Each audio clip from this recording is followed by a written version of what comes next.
It was in February when the so-called 18 ex-Marines first dropped several allegations and claims linking themselves as bagmen of an ex-lawmaker who are delivering millions and millions cash for kickbacks. One of the names mentioned was of former Senator Antonio Trillanes, allegedly involved in an ICC bribery case. Today, Trillanes just filed multiple cyber libel cases, not only against these ex-Marines, but also against several SMNI hosts. Our Artubise has more details in this report. Former Senator Antonio Trillanes filed multiple cyber libel complaints before the Department of Justice or DOJ against 18 individuals claiming to be ex-Marines as well as several SMNI hosts. These complaints stem from the group's allegations that they allegedly delivered suitcases of money to Trillanes which were supposedly given to the International Criminal Court or ICC. According to Trillanes, the statements of the so-called Marines have been inconsistent.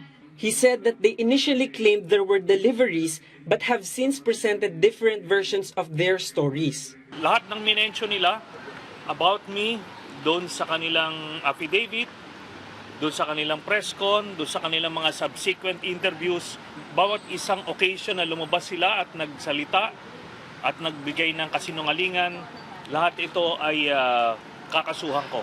Trillanes also claimed that 5 of the respondents were merely offered money to come forward against him. Meron na sa kanilang iba na na bumibigay na at malapit na magsabi ng totoo. Inalukan din ng pera para lumabas, pero hindi nila tinanggap.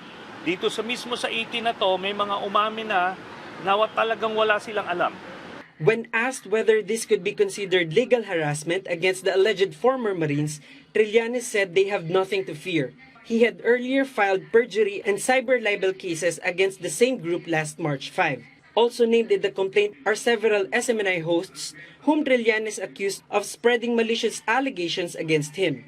Anong gagawin ko? Lulunukin ko yung mga kasinungalingan nila? Di ba?